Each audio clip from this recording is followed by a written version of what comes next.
Cap à présent sur l'île de la Réunion. Avis aux gastronomes, nous allons vous faire goûter à un petit pain sucré qui fait partie du patrimoine gustatif de l'océan Indien, le Makatia.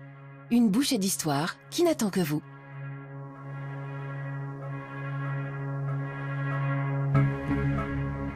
À la Réunion, un petit pain fait la fierté de l'île. Son nom, le Makatia. Ça, c'est cranberry au coco. Très populaire, ce pain rond se trouve dans toutes les boulangeries réunionnaises. Le Makatia, c'est comme à Paris, la baguette sous la tour Eiffel. À La Réunion, c'est le Makatia sur le volcan. Laurent est un jeune boulanger. Depuis 5 ans, il fait saliver les Réunionnais et les visiteurs. Le Makatia tient une place de choix dans sa vitrine. Il se déguste sucré ou salé, au fromage ou au chocolat. Ah oui, il y a du fromage à l'intérieur. C'est très bon. Stéliane et son mari sont des habitués. Pour elle, ce petit pain lui évoque de bons souvenirs. Ça me rappelle mon enfance. Le matin, c'était le Makatia nature avec le petit carré de beurre ou la petite tranche de jambon ou le petit carré de chocolat noir.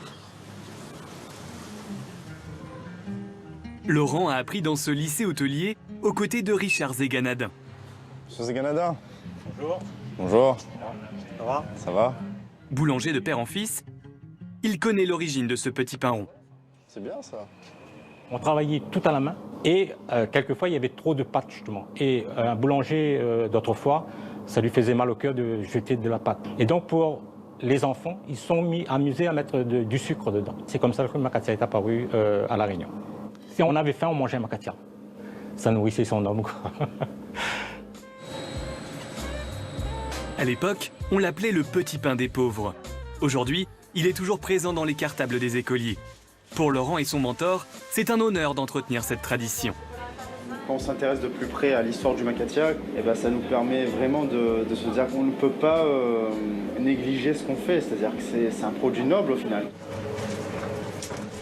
Si les ingrédients de base ne changent pas, il aime jouer avec de nouvelles saveurs. Avec Monsieur Zéganadin, on est très pointilleux sur les recettes d'antan. Sauf que de temps en temps, de rajouter une petite touche perso, ça fait que ça se différencie, quoi.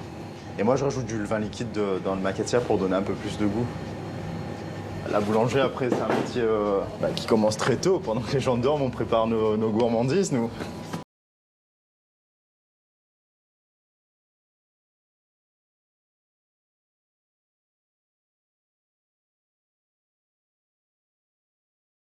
Là déjà, le Makatia, on peut voir qu'il est moelleux, c'est-à-dire très très moelleux à cause de son sucre à l'intérieur. Le Makatia fait partie de l'identité gastronomique de l'île. Difficile de l'oublier.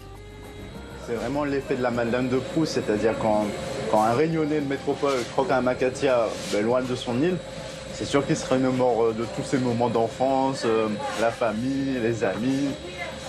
Il faut le goûter, il faut venir à La Réunion pour le goûter.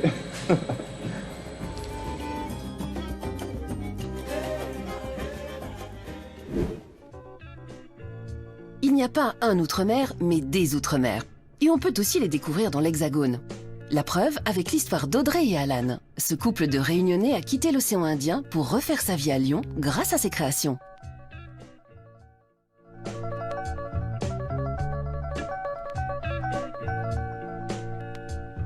Audrey et Alan vivent à Lyon depuis 3 ans. Ils se sont connus à La Réunion, sur les bancs de l'école. Des rêves plein la tête, ces deux passionnés de streetwear ont créé leur propre marque de vêtements. Ils ont eu un déclic après un voyage d'1 mois en Europe. Le but, c'était justement de s'inspirer de la mode streetwear dans chaque pays qu'on avait fait.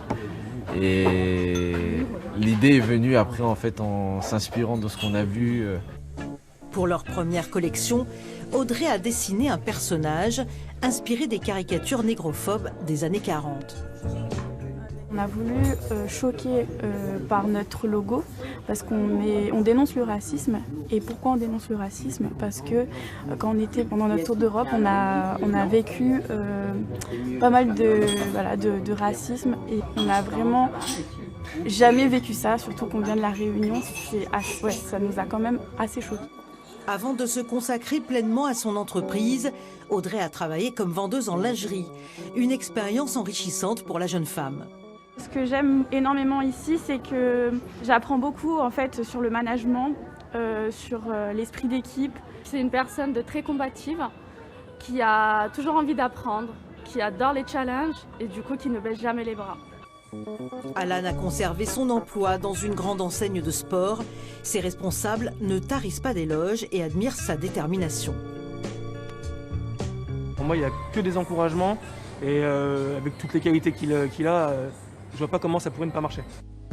Pendant qu'Alan travaille, Audrey part à l'imprimerie pour récupérer un modèle de sa nouvelle collection. Voilà pour toi. Ah ouais, c'est super beau. Ah, j'aime trop. Ouais, ça rend bien, ton sur ton, petite broderie. Ouais, la qualité est vraiment top. Pour toi. Les journées de la jeune chef d'entreprise sont bien remplies. Vivre à Lyon n'a pas été facile, surtout au début. En arrivant ici, je trouve que la mentalité n'était pas pareille et j'avais l'habitude de sourire et en fait, quand je voyais qu'on me rendait pas mon sourire, ça me frustrait un petit peu. Après, on s'habitue à la vie métropolitaine et lyonnaise et on s'y attache. Prochaine étape pour Audrey et Alan, se trouver des locaux. Dans ce lieu dédié aux jeunes entrepreneurs, visite d'un atelier, ils s'y voient déjà. Ça veut dire que le projet il avance de plus en plus et c'est surprenant en fait. On a l'impression de toucher, presque toucher le rêve voilà, avec le bout du doigt. L'avenir sourit aux audacieux, le couple rêve déjà d'international.